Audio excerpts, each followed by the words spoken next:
नमस्कार, मैं हूं रानू शर्मा। आप देख रहे तहलका भारत। इस वक्त की बड़ी खबर आपको तहलका भारत पर बता रहे, जो कि राजधानी भोपाल से आ रही है।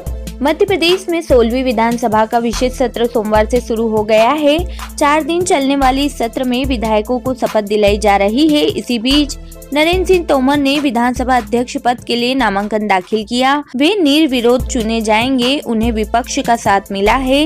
विधानसभा अध्यक्ष का चयन 20 दिसंबर को होगा। प्रोटेम स्पीकर उन्हें शपथ दिलाएंगे। पहले दिन राज्यपाल मंगू भाई पटेल का अभिभाषण होगा। आइए आपको सुनाते हैं विधानसभा सत्र में क्या कुछ कहा भाजपा और कांग्रेस के नेताओं ने।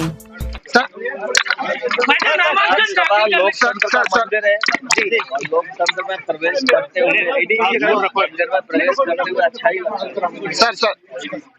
हम जिस इंतजार में थे उस रिजर्वेशन के बिल को लोकसभा में राज्यसभा में पारित कर दिया उनके नेतृत्व में। अब हम देख रहे हैं कि आने वाले समय में हम जब अगली विधानसभा में आएंगे तो उस बिल के क्रियान्वयन के साथ आएंगे। और आज भी हमारी 21 बहनें भारतीय जनता पार्टी के विधायक बनकर मध्य प्रदेश की विधानसभा में प्रवेश कर रही हैं। लाडली बहना योजना का करना जाएगा, उसको लेकर क्या सरकार करेगी? मध्य प्रदेश की सरकार लाडली बहनों के बारे में भी जवाबदार है और लाडली भाइयों के प्रति भी पूरी तरीके से जवाबदार रहेगी। लड़ेंगे। धन्यवाद।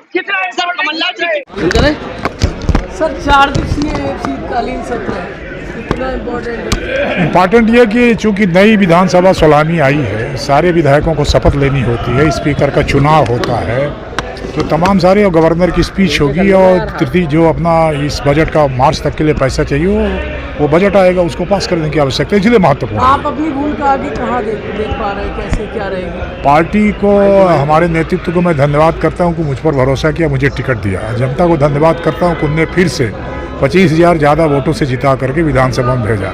बाकी सब कुछ पार्टी का काम है। कमलनाथ बीजेपी के तमाम बड़े नेता मौजूद हैं। वो जनता ही उनको नदारत कर रही है, तो नदारत है तो ठीक है कर रहे हैं, कोई गड़बड़ नहीं। सर आपसे गुटबाजी लग रही थी कि अभी भी कांग्रेस में आपसे गुटबाजी की वजह से ये कांग्रेस से पूछो ना जी, तो उनसे पूछना चाहिए। इस सत्र में चर्चा होगी क्या सर? जो नियम के तहत क्या इस सत्र में चर्चा संभव है? नहीं, क्वेश्चन आवर्स विधानसभा अध्यक्ष नहीं होंगे, वो जो बजट आएगा उसको और पास करेंगे। जनता के मुद्दे पर चर्चा कराएंगे ये बोल रही है कांग्रेस की डिमांड। नहीं तो इस तरह का एजेंडा नहीं है। कार्यसूची आप देखिए ना, कार्यसूची नहीं है इस तरह की।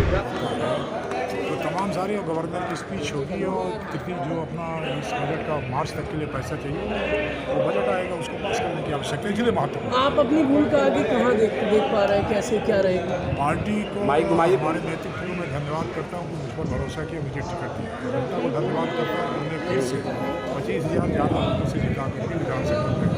बाकी सब कुछ पार्टी का काम है, उसको और पास करेंगे। जनता के मुद्दे पर चर्चा कराएंगे ये बोल रही है कांग्रेस की डिमांड। इस तरह का एजेंडा नहीं है। कार्यसूची आप देखिए ना, कार्यसूची नहीं है इस तरह की। तो उठाएंगे, कोई बात उठेगी तो लोग सदन इसीलिए शपथ होगा। उसके बाद जो जानकारी हमें मिली है सदन की कि राज्यपाल का अभिभाषण भी किया जाएगा और फिर उस पर चर्चा भी की जाएगी।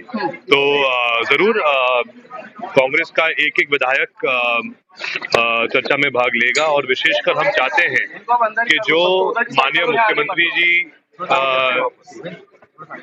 ने जो बातें कही हैं और जो हस्ताक्षर किए हैं पहली बार जो सदन के अंदर आए थे, मतलब भवन में जो सीएम बनने के बाद जो उन्हें हस्ताक्षर किए थे, उनके अंडा कहाँ बिकना चाहिए, कहाँ नहीं बिकना चाहिए, कि भजन कीर्तन कितने वॉल्यूम पर होने चाहिए, है ज्यादा लाउड ना हो। लेकिन जनता कुछ और चाह रही है। जनता चाह रही है कि आखिर जनता के और युवाओं के रोजगार के लिए भाजपा सरकार क्या करेगी। जनता जानना चाहती है कि आखिर जब प्रश्न पूछा गया सीएम साहब से कि लाडली बहना योजना कायम रहेगी नहीं रहेगी, उन्होंने कहा विचार करेंगे। ऐसा क्यों? जनता पूछना चाहती है सीएम साहब से कि क्या उनके कार्यकाल में गेहूं खरीदी 2700 रुपए पर की जाएगी या नहीं की जाएगी। हम इन सब मुद्दों पर सीएम साहब से उनका वक्तव्य सुनना चाहेंगे। अनेक जनता के मुद्दे हैं। माननीय मुख्यमंत्री जी ने पहले उनके आदेशों में इस बात का उल्लेख किया था कि, और जहाँ कुछ चिंता थी कि अंडा कहाँ बिकना चाहिए, कहाँ नहीं बिकना चाहिए, उन पर कहीं ना कहीं उनका ध्यान था। उनका ध्यान था कि मंदिरों में, धार्मिक स्थलों पे भजन संध्या किस वॉल्यूम पर होनी चाहिए है, इस पर उनको चिंता थी। लेकिन हम कहना चाहते हैं, जब पत्रकारों ने उनसे पूछा कि क्या लाडली बहना कायम रहेगी या नहीं रहेगी, उस पर उन्होंने उत्तर नहीं दिया। अभी तक ये नहीं उन्होंने कहा है कि जो वादा भाजपा ने किया था कि गेहूं खरीदी 2700 रुपये पर की जाएगी, उस पर उन्होंने कुछ नहीं कहा है अभी तक। तो हम चाहते हैं कि आखिर माननीय मुख्यमंत्री जी 2024 में कितने युवाओं को सरकारी पद देंगे, कितनी नई भर्तियां होंगी, इस पर इन सब मुद्दों पर हम चाहते हैं कि सीएम साहब सदन में कुछ जानकारी हमको दें। अधिक से अधिक प्रयास अपने क्षेत्र के विकास के लिए हो, मध्य प्रदेश के विकास के लिए। कांग्रेस पार्टी कह रही है कि मुख्यमंत्री डॉक्टर मोहन यादव ने जो पहला आदेश जारी किया है, स्पीकर हो या दुकान हो, वो जरूरी नहीं है, दूसरे मुद्दे उसको लेकर घेरेंगे। वो भी जरूरी है, वो भी जरूरी है। आगे सरकार को बढ़ने तो दीजिए, चलने तो दीजिए। ये आदेश में इतना ऐतराज क्यों हो रहा है कांग्रेस पार्टी को? मुझे लगता है उनकी दुखती नस पर हाथ रख दिया है, क्योंकि अव्यवस्था फैलाने का काम हमेशा से वो करते रहे, इसलिए व्यवस्थित होकर चलने में उनको कठिनाई है। Thank you. जो नवनिर्वाचित विधायक हैं उनका आज यहाँ शपथ समारोह। लेकिन जब अगला सत्र आएगा तब मुद्दे आएंगे।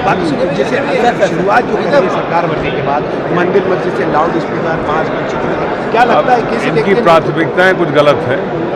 शुरुआत में नए 16 सत्र की शुरुआत हो रही है, क्या किन मुद्दों पे आज बात होती है? आज शपथ की सूचना दी गई है और मध्य प्रदेश में 20 खाद किसान भाइयों को नहीं मिल रहा है, महंगी बिजली मिल रही है, ट्रांसफार्मर हटाए जा रहे हैं सरकार के द्वारा। इन सबके लिए हम विधानसभा सदन में समय समय पर उठाते रहेंगे और किसान, नौजवान, मजदूर की लड़ाई इस मध्य प्रदेश में हम लोग लड़ेंगे। अगर शुरुआत हुई है तो लाउड स्पीकर, मंदिर और मस्जिद से लाउड, देखिए इनके पास कुछ मुद्दे तो हैं नहीं, विकास है नहीं, बेरोजगारी है, महंगाई है, सिर्फ ये ऐसे जनता का ध्यान भटकाना इनका काम है और इससे कुछ होने वाला नहीं है। मध्य प्रदेश का विकास हो, नौजवानों को रोजगार मिले, किसान को बीज खाद मिले, फसलों के दाम मिले, इस बात पे चर्चा की होना चाहिए।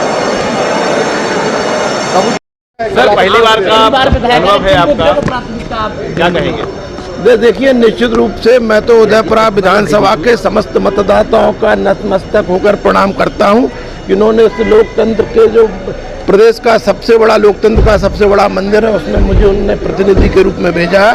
तो इसके लिए मैं अपनी पार्टी के नेतृत्व का, जिन्होंने मुझे वहाँ से अपनी पार्टी का कैंडिडेट बनाया, और दूसरा मैं अपने विधानसभा क्षेत्र के जिन लोगों ने मुझे मतदान देकर यहाँ पर पहुँचाया, उन सबके प्रति आभार व्यक्त करता हूँ। धन्यवाद।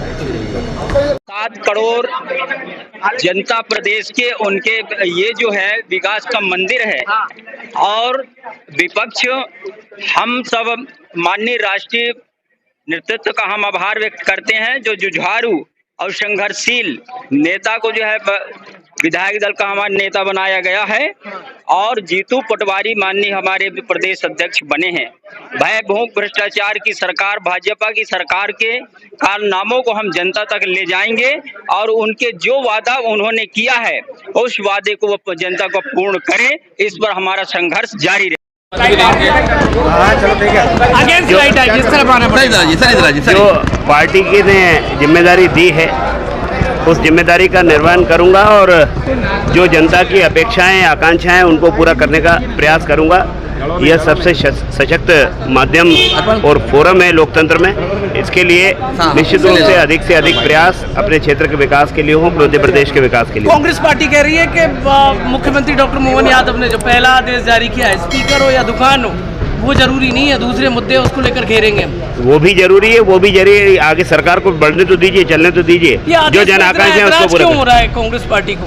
मुझे लगता है उनकी दुखती नस पर हाथ रख दिया है, क्योंकि अव्यवस्था फैलाने का काम हमेशा से वो करते रहे, इसलिए व्यवस्थित होकर चलने में उनको कठिनाई है। Thank you. अभी वो है तो उस समय उनको अभी रेस्ट करना चाहिए और अब समय उनके, वास्तव में कांग्रेस हमेशा दलितों का अपमान करती है। देखिए अभी उनके साथ में कौन दलित है? कांग्रेस पार्टी ने हमेशा दलितों का अपमान किया, कहीं कुछ नहीं किया है। भारतीय जनता पार्टी एक ऐसी है जो हर समाज वर्ग का सम्मान करती है, चाहे वो सामान्य वर्ग का हो, चाहे पिछड़ा वर्ग का हो, चाहे अनुसूचित जाति वर्ग का हो, चाहे जनजाति वर्ग का हो, हर समाज वर्ग को साथ में लेकर के चलती है। इसलिए भारतीय जनता पार्टी को रिकॉर्ड बहुमत से 163 सीटें हमारी जीत के आई हैं। क्या यही वजह है कि प्रदेश अध्यक्ष से लेकर नेता प्रतिपक्ष, उप नेता प्रतिपक्ष में कहीं आप दलित नजर नहीं आए? देखिए, जो कांग्रेस पार्टी हमेशा दलितों के साथ चलती थी, आज दलितों से कोसों दूर हो गई है कांग्रेस पार्टी, तभी तो उनको परिणाम भुगतना पड़ा और 163 सीटें हमारी जीत के आई और भारतीय जनता पार्टी की पूर्ण बहुमत की सरकार बनी है।